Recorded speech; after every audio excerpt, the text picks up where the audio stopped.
Greetings, everyone. How are you? Hope you are all doing well. My name is Janice Henderson, and I want to welcome you to Morning Dew. I also apologize for the absence of Morning Dew for the past few days. Today's encouraging word comes to us from Colossians 3, verse 23, and it states, "And whatsoever ye do, do it heartily, as to the Lord, and not unto men." Today, I continue to focus on the series Christian Virtues. And a virtue is a quality considered morally good or desirable in an individual. And these are qualities that believers are expected to possess. Today's virtue is helpfulness.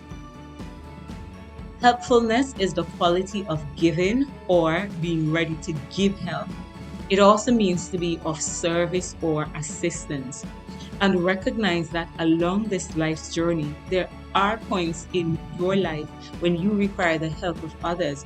Additionally, there are times when others need your help.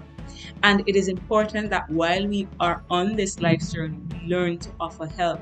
A good example is told by Jesus about the Good Samaritan in Luke 10. He speaks of a man who was going to Jericho who fell among thieves. He was wounded and he was left for dead. Others passed him by, but one stopped to help. And recognize that along this life's journey, there are times when you are going through. It may not mean that you are left for dead physically, but you may be wounded, you may be hurting, you may be faced with a situation. And you will recognize that others will be aware of your plight and others choose not to help. But know that just like this one Samaritan who stopped to help, God will provide someone who will be able to provide the help and the assistance that you need. Luke 10 verse 33 to 34 states, "But a certain Samaritan, as he journeyed, came where he was, and when he saw him, he had compassion on him, and went to him and bound up his wounds, pouring in oil and wine, and set him on his own beast, and brought him to an inn, and took care of him." The Samaritan offered the help that was needed in the moment, and he also took him to where he could get additional help, and he also covered the cost. Recognize that in this life, for you to be helpful, you must be moved with compassion, and this is something that I recognize at times is lacking in persons. Sometimes this lack of compassion is based on persons themselves not receiving compassion, and thus they become hardened. Also recognize that in the last days, the Lord indicates that the love of many will wax cold. But we have to ensure that as believers, we guard our hearts and we ensure that we are filled with bowels of compassion so that we may be moved to help others. And I encourage you, do what you can. Help with the resources that you have. So many times, persons may feel that what I have may not be enough, and you may not be able to meet all the needs, but in whatever way you can do so.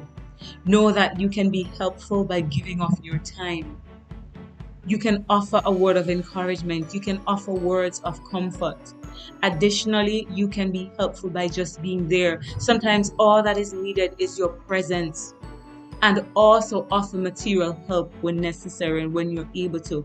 Because I find that so many times, so many persons may be facing material need. At times, not everyone is facing material need. For some persons, they have all the material possessions that you can think of, but they still require help because something else is lacking.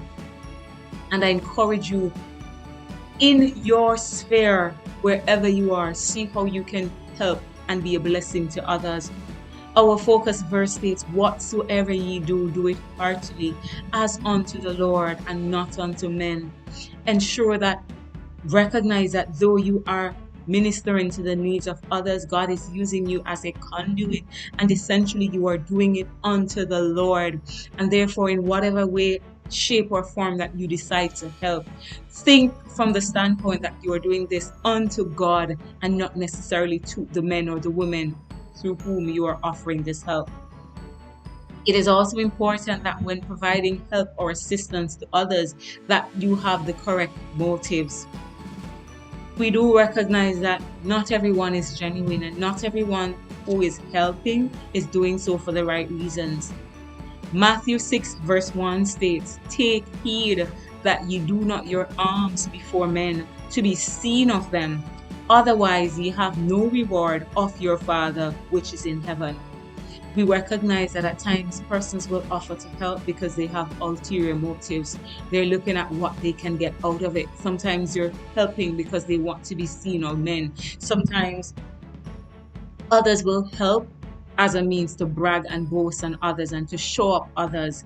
But whatever you do, ensure that it is done with the right motives, because only when your motives are pure will there be a reward for you in heaven.